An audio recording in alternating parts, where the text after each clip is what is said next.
Hi, welcome to the Edible Wand tutorial. So I'm going to be using some Saracino modelling chocolate, and this is obviously the chocolate colour, which is absolutely delicious and is already wood coloured, so it's nice and easy to start.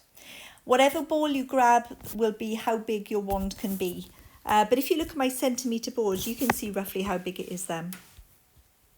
So I'm using a cake smoother to smooth out the wand section itself, so if you need it nice and smooth it's a great way to do it. And I'm also going to be using this Dresden tool an awful lot. So I'm using the veining tool end first. And that's just giving me that lovely divide between the wand sections.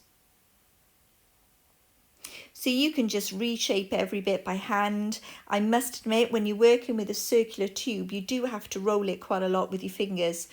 So you see me smoothing and shaping quite often during this. But if you use your fingers very gently, it will smooth really, really well. So the first section is done, the very thin section, but I keep twiddling every now and again, as you can see, and then I'm largely working on the middle section. There we are, just making sure my joins look right. So back to that Dresden again. Now this time I'm using the actual Dresden end rather than the veining tool end, and it's to shape that section between the middle and the main largest section. So I need to make those gaps really obvious. So you can turn the tool upside down and tuck it underneath to create sort of an overhang. There we are, it's a bit of an angle for you. You can hopefully see a bit better. It looks a bit like a screwdriver right now, but that's actually right. So I'm just choosing how long I want it to be before cutting off the excess. Make sure you wrap that up and pop it in a little bag, because you don't want it to go stale. You can use it again. So I need to make some nice sections of branches coming off, because of course this is supposed to be fashioned from a branch. So if you make sure that you're adding little bits on, like bits for little twiggy branches that have snapped off, blend them all in as well. And you look at the wand that you're making quite closely just to sort of try and get the similar textures. It doesn't have to be perfect though. And I use my knife to create little slices in the wood, but you can see that Dresden's in my hand most of the time because I can push and pull, lift up sections and drop bits down. Oh yes, sorry, the blind keeps swinging in the breeze, so every now and again you get a lovely big shot of sunlight coming off my board. I'm using the Cerart hardpoint tool here. It's called a K220, and it's a really great firm silicone tool. But as you can see, I use the handle just as much as I use the tool itself. You can roll little sections to make them longer. So I draw with the tool as well as using it to create hollows. So back to that section. As you can see, I'm really trying to make sure that section is quite strong. But wherever you've been, blend the gaps. You can also use this side of the Dresden to make some gentle texture, but that sharp veining tool end, that gives great wood texture on that top section of the wand.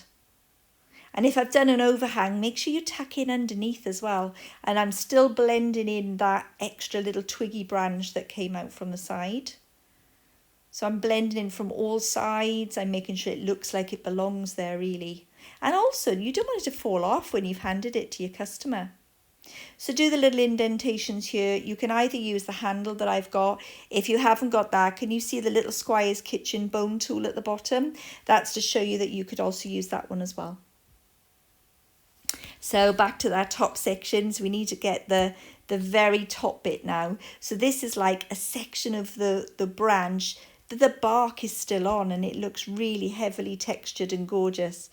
So I'm doing lots of underhangs here and overhangs. Bits are going to be sticking out more than others. And where they're smoother, I'm adding that veining tool texture just to get that lovely liney sort of markings. Good word, liney. Now, we produce a new tutorial every Sunday, so it'd be great if you could hit subscribe and make sure you follow us so that you find out when the latest tutorials are. Oh, and here I'm doing the same little hollows as I did further down. And I'm going in a bit vigorously with this Dresden end now because I want them to pull around and not be so perfectly hollow or smooth. I want some rough bits as well. You can see the texture already, can't you? And this is good because this particular modelling chocolate, as soon as you leave it alone and it cools down, it holds that shape.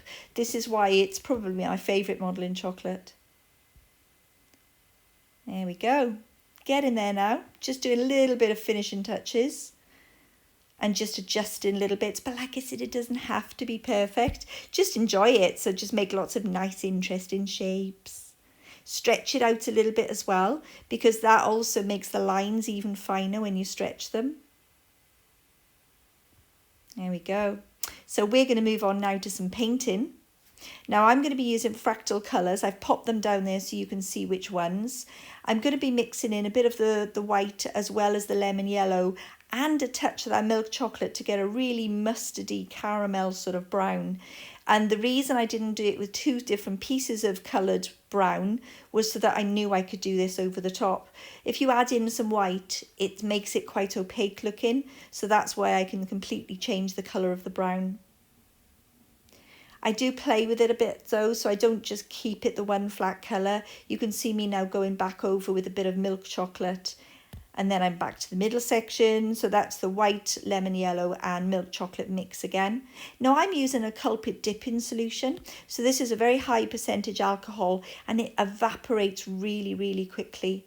You could also use vodka. You could even paint this with cocoa butter. So you could put your dust colours in with the cocoa butter. If you want to use water, it'll just take longer to sort of dry. Now this colour looks a bit darker than it actually is, but you'll see later on because I'll take a better photograph for you. So now I'm painting with the dark chocolate, again mixed with the dipping solution. I've also pushed in at the top of the wand. Can you see it looks a little bit flatter at the end?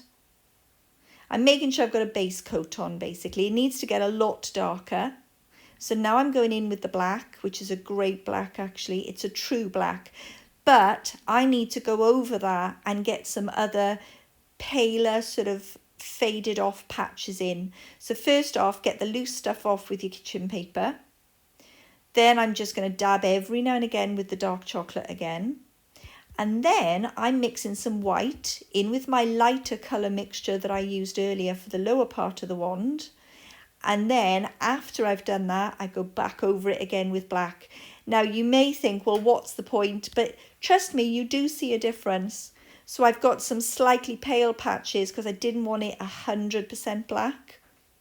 His wand's not totally 100% black, is it? So just made it look a lot better. Now these colours, they dry really, really quickly, but I like to wipe off the majority with my brush and go over with the dry brush as well, because that lower section of the wand just looks so much better now.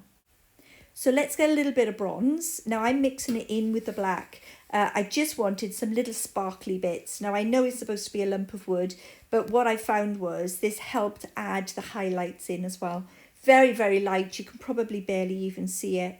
You can also touch up any bits that you felt looked a bit flat from the painting.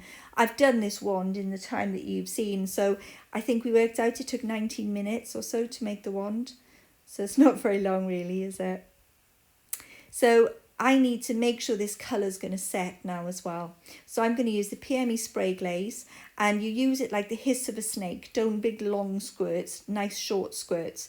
It'll dry matte, but it really does help with the finish, and it blends those colours beautifully. So let's lift it off away from the other patch and let's show you the finished one so you can see all the gorgeous colours there. So I'll see you next Sunday for the next video. Take care.